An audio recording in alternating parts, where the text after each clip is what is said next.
Baik, kita lanjutkan sahabat star yang luar biasa. 5 rahasia menjual yang pasti laku. Pasti ini bukan berarti mendahului kehendak Allah yang Maha Kuasa, tapi semacam optimisme dan keyakinan, dan ini sudah terbukti memang kalau 5-5-nya dijalankan, insya Allah pasti laku. Yang pertama, supaya produk kita, jualan kita pasti laku, yang pertama adalah perhatikan kualitas produk. Ya, bicara kualitas, ada 3 hal yang harus kita cermati. Yang pertama, isinya. Isinya. Atau orang bilang konten. Isi produk-produk teman-teman yang teman-teman jual itu sangat bagus menurut saya. Ada materi tentang bagaimana memiliki akhlak Islami. Ada materi tentang bagaimana kisah-kisah Rasulullah. Ada materi tentang bagaimana kemudian kita mengenal Islam lebih dalam. Ini konten yang sangat bermutu. Konten yang akan mencerahkan peradaban, melanjutkan tongkat estafet kenabian.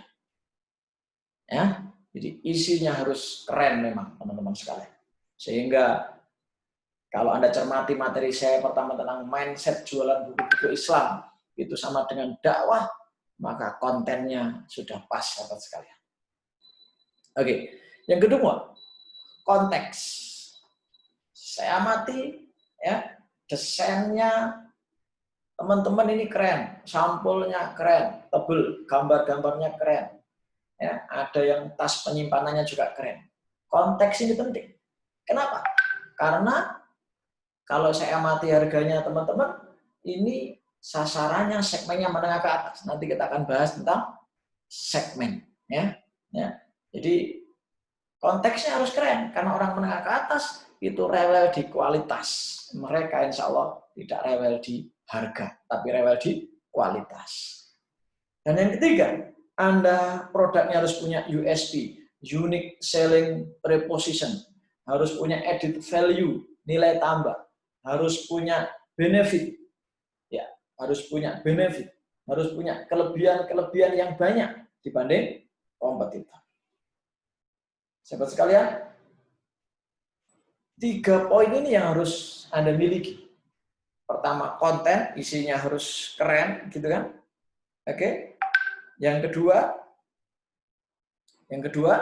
konteks. Ya. Konteks itu tampilannya, desainnya, ya, performnya harus keren. Karena kalau isinya keren, performnya nggak keren, buku itu mudah rusak.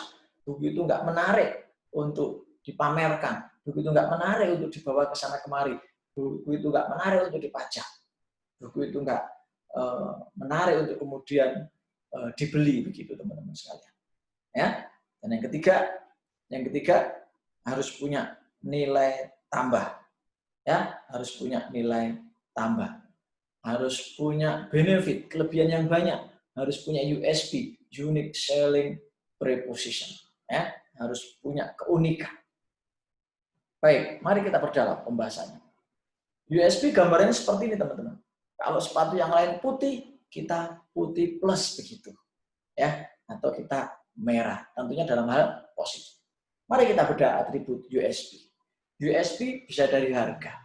Ada orang-orang tertentu membeli harga murah malah nggak pede. Ya, ada kopi misalnya, contoh Starbucks. Ya, orang lebih pede ketika beli harga mahal dibanding harga murah. Ada burger yang harganya mahal. Ya, misalnya di McD, orang lebih pede. Ada ayam crispy yang harganya lebih mahal. Ya, KFC misalnya. Jadi harga murah tidak selalu menjadi benefit USP. Harga mahal kadang bisa menjadi USP.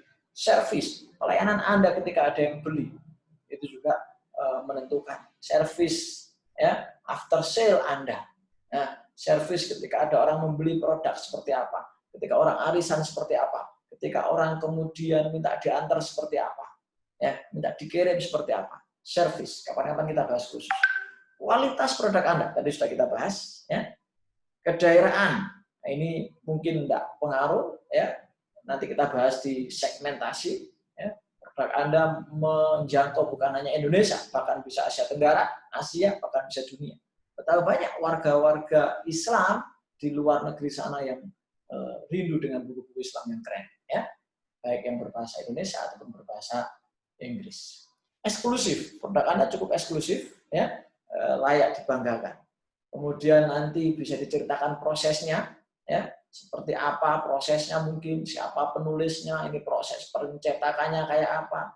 Ya, saya punya teman jualan ayam, ya, ayam crispy yang mulai dari ayamnya DOC, ayamnya kecil sampai dipotong dibacakan ayat-ayat Al-Quran 24 jam.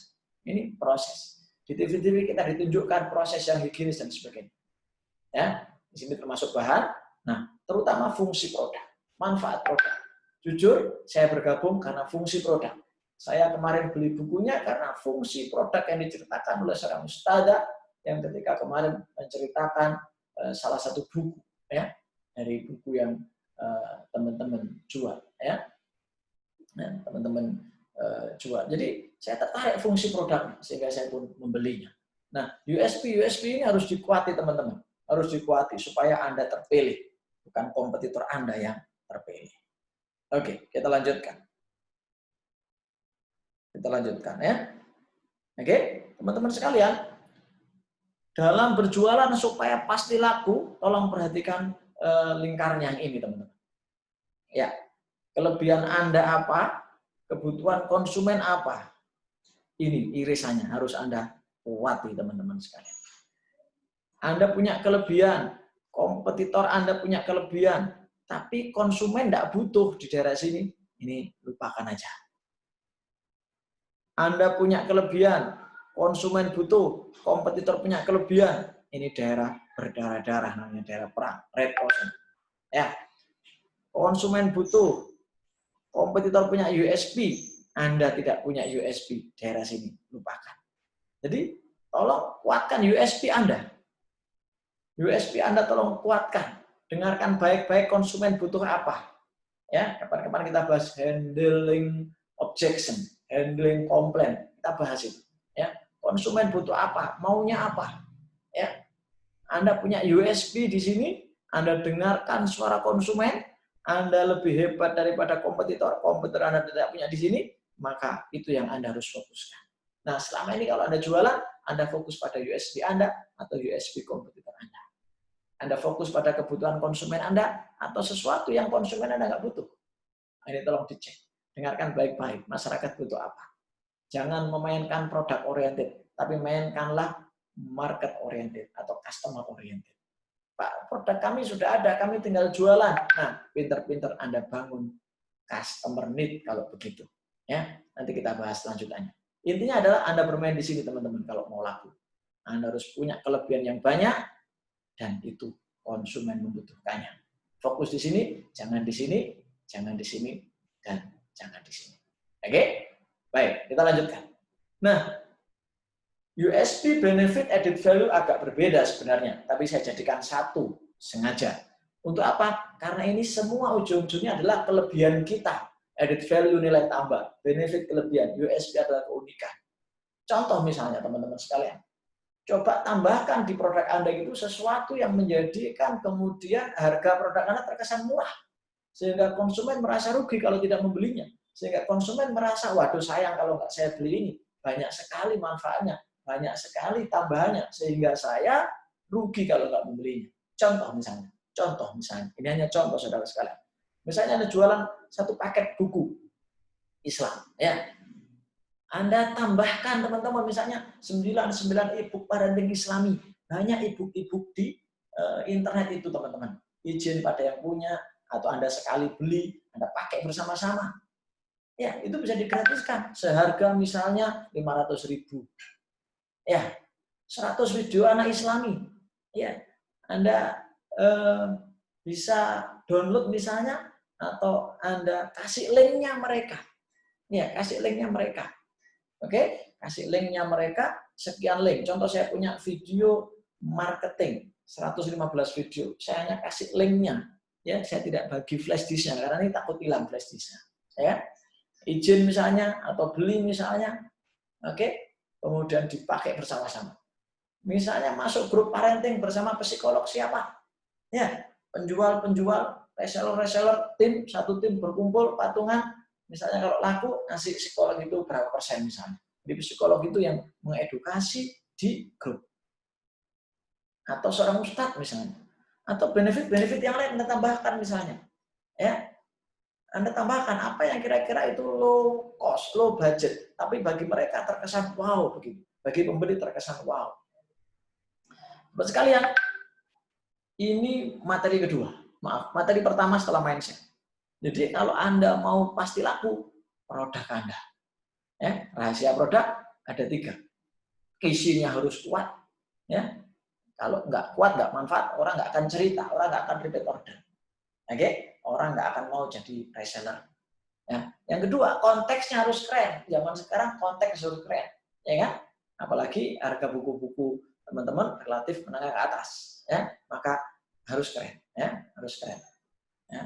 Kemudian teman-teman harus tambahkan USP added value benefit, ya, USP added value benefit, ya, lebih kurang seperti ini, ya, USP adalah pembeda, keunikan yang positif, ya, apa yang bisa menjadi USP-nya Anda, ya, kuatkan. Dan dengarkan konsumen, butuhnya apa. Komunikasikan terus dengan perusahaan. Nih konsumen di bawah seperti ini, seperti ini, seperti ini. Bagaimana kita handle objection-nya. Kemudian kita tambahkan USP, sehingga harga yang teman-teman sampaikan ke publik, ke konsumen, konsumen merasa, wah murah sekali. Saya beli buku dapat sekian banyak, plus hadiah-hadiah ini. Ya, USP ini tinggal ditambahi angka teman-teman. Ibu parenting seharga berapa? Video anak Islami seharga berapa? Masuk grup parenting dengan psikolog, ya senilai berapa. Nah ini bisa ditanggung bersama-sama ya dengan sekian banyak tim reseller yang ada, tim distributor, tim agen, tim marketing yang ada. Nah sekarang tugas Anda adalah silakan ditambahkan di sini. Apa yang kira-kira bisa ditambahkan di sini sehingga begitu orang mau menolak produk Anda, aduh sayang ini saya nggak bisa nolak ini sayang kalau saya lewatkan. Nah silakan ditambahkan. Apa yang menjadi Pak hanya 10, enggak, bisa 20, tambahkan. Dan jangan lupa di belakang dikasih senilai. Sehingga kalau di total, konsumen akan merasa, wah ya murah banget, saya keluar uang hanya sekian, ya, sekian ratus ribu, sekian juta, saya mendapatkan benefit, manfaat, wah, mungkin belasan juta. Lebih dari yang saya keluarkan. Itu tugas Anda, silakan ditulis dulu, kemudian Anda kerjakan. Jika Anda sudah menemukannya, Anda bisa konsultasi dengan saya. Tanpa ini, produk Anda akan terasa mahal. Ketika ini bisa Anda munculkan, produk Anda akan terasa sangat murah. Selamat mengerjakan, selamat merasakan dahsyatnya penjualan produk Anda. Terima kasih.